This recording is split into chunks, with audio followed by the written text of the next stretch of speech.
Welcome to The Informant, the podcast that talks about anything and everything. We cover from sports, religion, politics, social, you name it. I'm your host as ever, Doc McLeod. So without any further ado, let's delve right into it.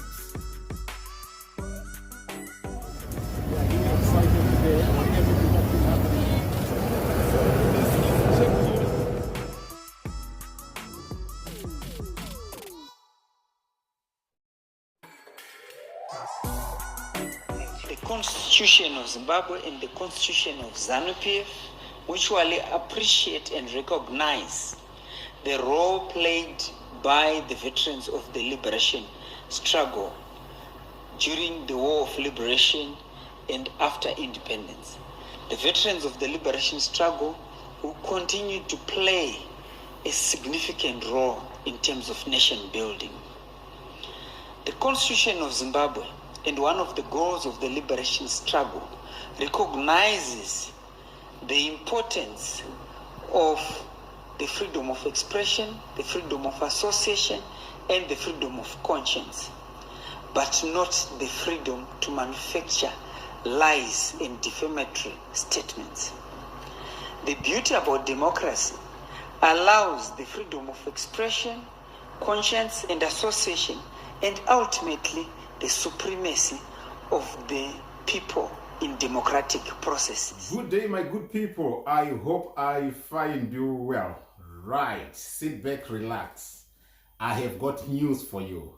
I know most people have already posted whatever they have posted, but let me give it to you in detail. I actually took my time to speak to the real players, to try and exactly understand what's happening, and I've got it right here with me. I know most people are excited about the Golden Goliath versus versus Elon Musk issue, but we've got our very own version in Zimbabwe, where the sitting president is not very happy and seems to be at loggerheads with not only Tagwireyi as people are pointing, and not only Wikno Chiwenga as people are pointing. Let me give it to you in detail. That's why I said sit back, relax. Let me tell you what's happening. Oh, we're gonna have a long day in it. We're gonna have a long day here. Trust me, 100%.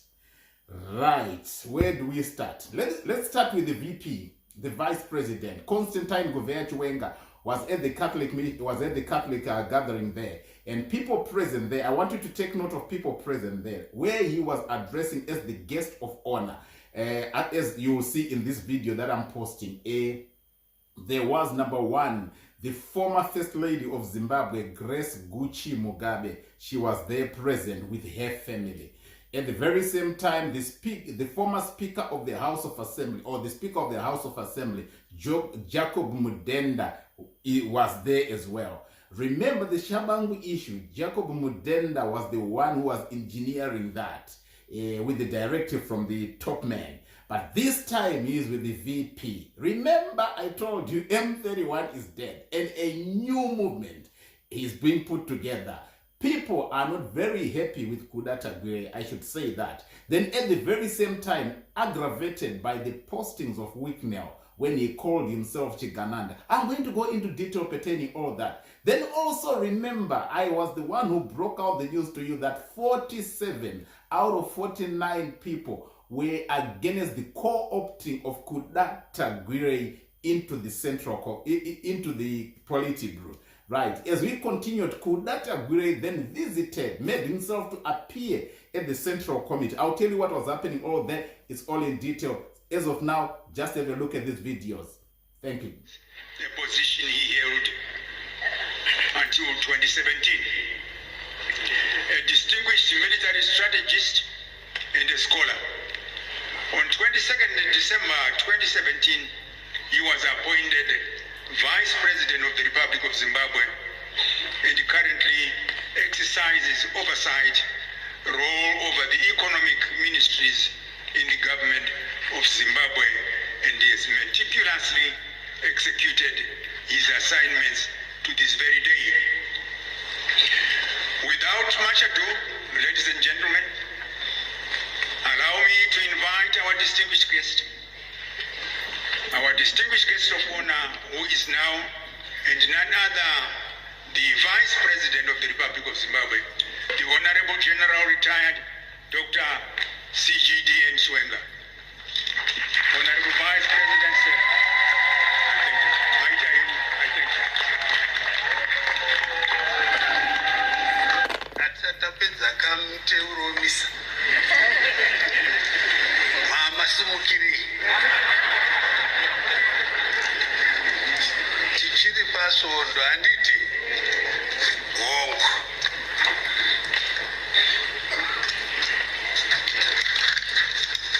The directors of ceremony, Father Mepo, Ms. Chivari, Ms. Kujga Murandu, Dizo Murandu, the Archbishop of the Archdiocese of Harare, His Grace Robert Christopher Njogu Sekuru, Minister of State for Provincial Affairs and Devolution, Harare Metropolitan Province, Honorable Senator Charles Tagwireyi, Speaker of the House of Assembly, Honorable Advocate Jacob Francis Mudenda,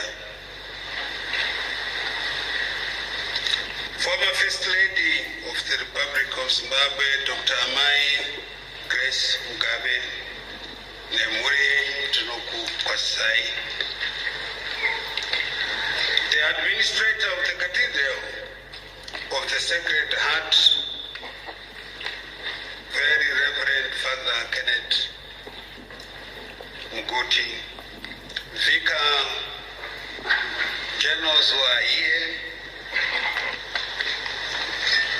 Major Religious Superiors, priests and religious sisters, representatives of other churches, Archdiocese of Harare, Pastoral Council leadership.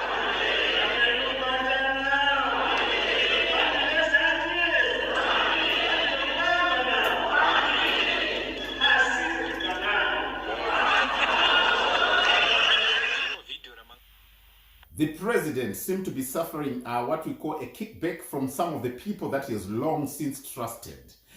Some people are lacking what we call leadership etiquette, and in the process they are costing his position. They are actually putting a lot of pressure to the sitting president, Comrade Emerson Dambudzo Mnangagwa.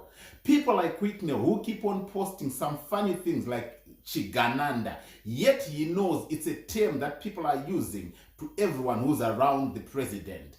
This is the word that was made known to the public by the Vice President Constantine Govea Chiwenga, who is at tension with the sitting president. And for Whitney to say that, to write that on his social media handles, it was like he was throwing it right into the vice president's face. Little did he know that he was not only throwing it and aiming it at the vice president, but it reached out to also to members of the Central Committee as well as people within the war veteran structures, with the people we call the reserve force. And a lot of people were affected, and it has actually now put a lot of tension with people who are saying these people are not doing anything that's benefiting many people, but they're just doing everything that's going to promote them and benefit them. So the war veterans are not very happy. And remember, the war veterans, they are a very powerful group, those people.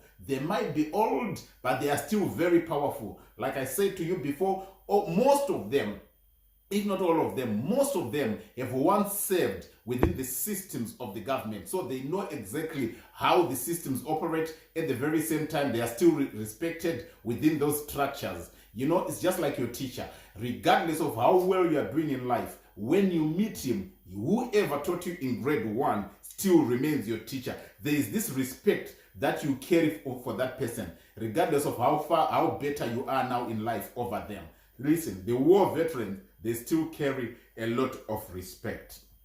Another statement that has been told to me, or that has been said to me, or that I was told, is the actions of Wikno Chivayo, not only the posting of the term Chigananda, but his actions are now seem to be accumulating dissatisfied members of the ZANU-PF party. And I was given reference to the person of Chiwenga, who was promised 50,000 house but was never given. He has now gone public about it, and it's not serving well within the party. Looking at it, they are saying we are now starting to have people dissatisfied by the actions of Wikno Chivayo. So in line of the Ganandas, Wikno is now one of them.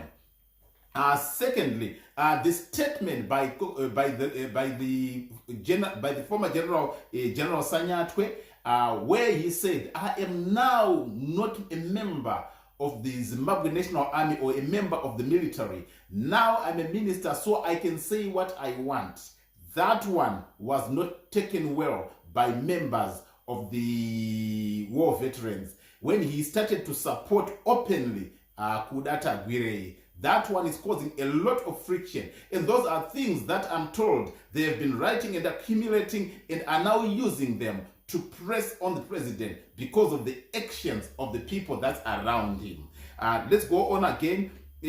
When we look at the people that have gone where the vice president is, you will see that Jacob Mudenda is there, the Speaker of the House of Parliament.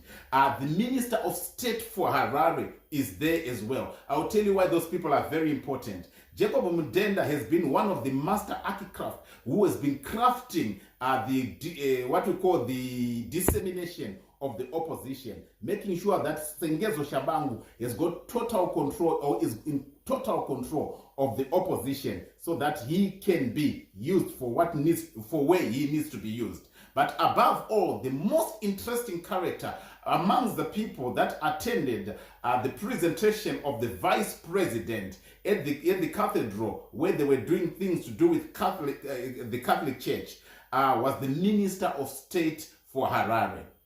Of all provinces, there's 2 provinces that have agreed that the co-opting of Tagwireyi into the Politburo, the systems were not followed properly. And Harare province is one of the 2 provinces. And it's very interesting to see the Minister of State for Harare going instead with the vice president. Remember, I told you M31 is dead, but there is a new movement that has been formed, and this is it now coming out in structure. With all this happening, it's before the eyes of the president, and he is seeing that things are just not adding up here. The building blocks to protecting his legacy and his position are being challenged by the actions of people that's around him. Right?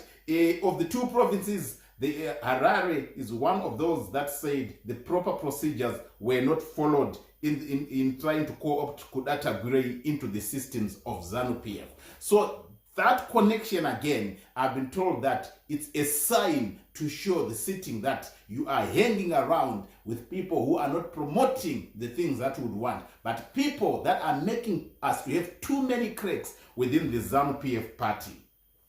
Then I want to talk about the visit of Tagwireyi to the Central Committee. It was a day after 47 out of 49 members did not actually say anything to try and opt him in. So it was like Tagwireyi was trying to show people that with or without you, I can still move forward.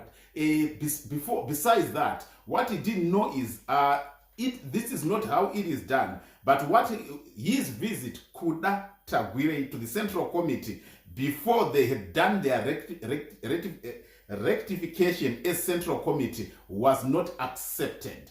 And this is most of the time when this procedure is being done, it is done in the absence of the incumbent. And Tagwireyi was present, so he was actually had to be asked to leave. Consider this, what I told you previously, when I said 47 of the 49 did not vote. Like I said, they did not vote as in voting, but they did not support him being co-opted into the Central Committee. The people that's there, remember, Munyaradzi Machacha who was often Tagwireyi's political handler, he remained silent during the time when they were talking about Tagwireyi to be co-opted. And there's some other political giants like Obet Mpofu. He's the one who was said to have pressured people like the chairman of the Fidelity Printers, Goodwill Masimerembga, to back up the co-opting of Tagwireyi. But when the going got tough, everyone stood back and nobody commented, nobody contributed, showing many people that they were not very happy with the co-opting of Tagwireyi. So we've got Munyaradzi Machacha, we have got Deputy Minister Tino Machakaire, who spent the whole night, right, ringing people to make sure that they reject the co-opting of Tagwireyi. So his presence without the approval of the president at the Central Committee is what has now been made for him to be termed Chigananda. So Chigananda here is referring to three groups of people. Number one, it's referring to Wicknell, who keeps posting when he's seeing that there's pressure within the system of ZANU-PF. Number two, it's referring to Tagwireyi, who went to the Central Committee meeting where he was not meant to be because they had to deliberate over his option of being co-opted in, but he went against the approval of the president. And when he was there, that's why you heard that the president actually begged what the vice president had said pertaining to Tagwireyi not meant to be present when they were deliberating on the issue.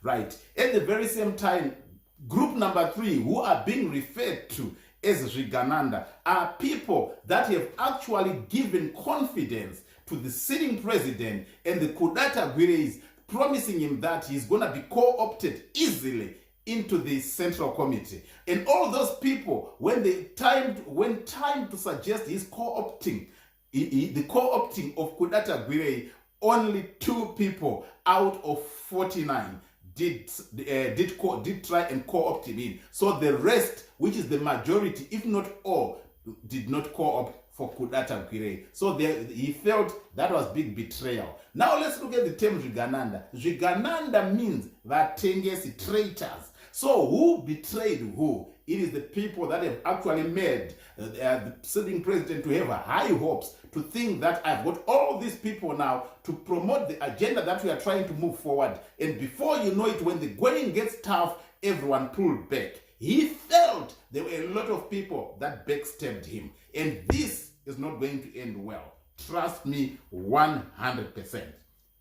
The people that's leading what I would call the J31, they haven't got a name. I'm not saying they are called J31, but what the people who are leading, not the M31. The M31 dead, buried. If it's to come back, like I said, it's got to be a ghost. The people who are leading the J31 in brackets are number one, Obet Mpofu, the secretary. The Secretary for Administration, Obet Mpofu. Number 2, the Vice President, Comrade Constantine Chiwenga. Number 3, Chris Muchangwa. Number 4, Patrick Chinamasa. Remember, these were people that many thought they would never see eye to eye.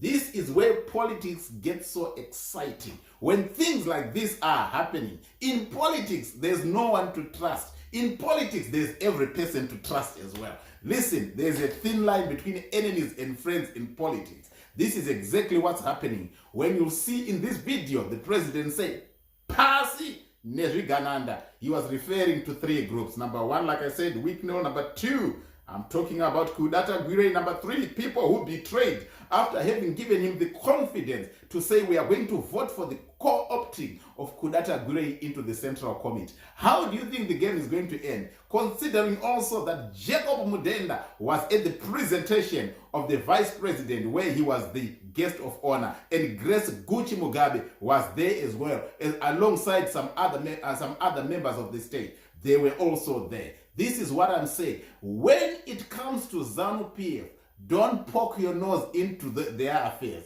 Because you don't know how the matrix is done within that system.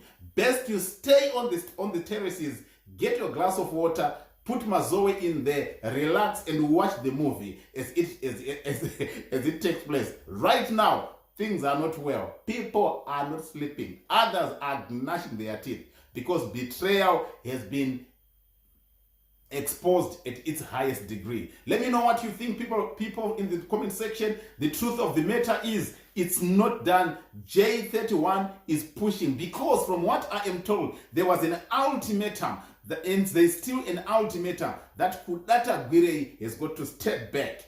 Else, there's going to be an uprising come the end of July. Stay blessed, stay tuned. Let me hear what you say in the comment section as I'll be bringing you some more. Allow me to make some few calls so that I gather everything and give it to you as it is, without fear or favor. I'm yours, the trusted source, Doc McClouds. Bye for now.